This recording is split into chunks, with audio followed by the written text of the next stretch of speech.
नमस्कार मंडळी, कसे आहात? आय होप तुम्ही सर्व मजेत असणार. तर हा दिवस आहे सर्वपित्री अमावास्याचा. तर इथे पूर्ण वरणाचं जेवण बनवायला लागतं. सो सकाळी मस्त रेडी झाली आणि आधी मी डाळ लावून घेतली. त्यानंतर इथे मी गूळ कट करायला घेतली. डाळ छान शिजून झाली. त्यानंतर मी इथे पीठ मळायला घेतले. तर मी मैदा न मिक्स करता पीठ मळलंय. तर गव्हाचं पीठ घेतलं, त्यामध्ये हळद, मीठ आणि तेल टाकून घेतलं. त्यानंतर ते मळून घेतलं. साडी मी चेंज करून मळून झाल्यानंतर ते एका कापडामध्ये मी बांधून ठेवलंय आणि पाण्यामध्ये ठेवलंय. तर ही ट्रिक मी युट्यूबला बघितलेली, सो मी ते ट्राय केलं. त्यानंतर मी गूळ टाकून पूर्णाची डाळ रेडी केली आणि तांदूळ भिजत घातलेले मी बासुंदीसाठी. ते मी कुटून घेतले खलबत्त्यामध्ये आणि बासुंदी बनवली. त्यानंतर मी पुरण पण चाळून घेतलं एकीकडे आणि इथे मी बनवत आहे आता रसई. मी रसई बोलतो, तुम्ही कटाची आमटी पण बोलता त्याला. मसाला आमचा रेडीच असतो, त्यामुळे मी पटकन रसईला फोडणी देऊन घेतली आणि त्यानंतर ती लवकर आली छान. थोडीशीच बनवली कारण ती संपत नाही लवकर म्हणून. त्यानंतर मी इथे बनवायला घेतली 12 बाकोळ्याची भाजी. ही मोस्ट इम्पॉर्टंट आहे घास टाकण्यासाठी. म्हणजे जेव्हा कावकावचं जेवण बनतं तर ही भाजी बनवायलाच लागते आणि याच्यामध्ये पूर्ण 12 प्रकारच्या भाज्या आहेत.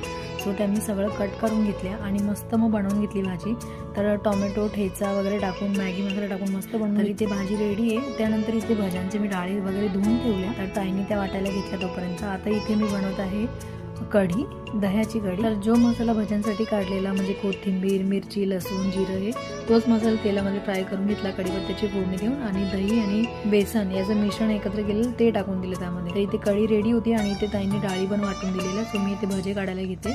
तर मुगाच्या डाळीचे, परत उडदाच्या डाळीचे आणि बेसनाचे 3 प्रकारचे भजे बनवले. तर आता इथे पीठ मळून ठेवलेलं मी अर्धा पाऊण तास झालेला होता आणि पीठ पण छान भिजलेलं होतं. सो मी पाण्यातून काढलं आणि ते छान मळून घेतलं. तर असं सॉफ्ट मस्त झालेलं. कापडामध्ये बांधून ठेवतो म्हणून पीठ पाण्यामध्ये टाकलं तर ते पातळ काही होत नाही, जसं म्हणत तसंच असतं. त्यानंतर इथे मी वडे बनवून घेतले. दरवर्षी तर मी काही बनवत नाही हे वडे वगैरे, तेलाचं वगैरे मी तळतच नाही, मम्मीच बनवतात. पण त्या आजारी असल्यामुळे मला बनवायला. तर इथे वडे भाजी वगैरे सगळं रेडी झालं. इथे पुरणपोळ्या सगळ्यात शेवटी मी बनवायला घेतल्या आणि मग मी घास टाकण्यासाठी ताट रेडी करून घेतलं. एक पोळी झाल्याबरोबरच मी ताट रेडी करायला घेतलं. तर हे बघू शकता तुम्ही, मी असं ताट रेडी केलं. सगळं जितकं जेवण बनवलं ते सगळं मिक्स करून घेतलं. इथे बाबांचा फोटो पप्पाने पुसून वगैरे त्याची पूजा करून घेतली. तर पप्पाने सर्व रेडी वगैरे केलं. आंब्याच्या काड्यांमध्ये हे जाळतात घास. तर इथे मम्मीनी, ताईंनी, मी आम्ही सर्वांनी घास टाकून घेतला आणि त्यानंतर मग ताईंनी केळ्याच्या पानांवर जेवढं उरलं होतं ते काढून दिलं आणि मग ते पप्पांनी पत्र्यावर ठेवलं. घास वगैरे टाकून घेतला. त्यानंतर मग आम्ही सर्वांनी जेवण करून घेतलं आणि जेवण केल्यानंतर मग मला मम्मीकडे पण जायचं होतं कारण माझ्या पप्पाची पण वाडी लावतात. पप्पाचा पण तिथे घास टाकला जातो म्हणून. तर मग मी इथे आली सर्व कामं आवरून.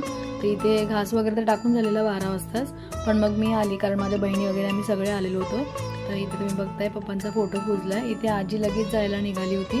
आता आजी पण इथे शिफ्ट झाली. आजी इथेच राहायला आली. इथे सगळे आम्ही बसतोय गप्पा मारत. त्यांना पण बोलवलं मम्मीनी, पण ते ड्युटीवर होते म्हणून ते डायरेक्ट आले. ते आल्यानंतर मग आम्ही घरी यायला निघालो.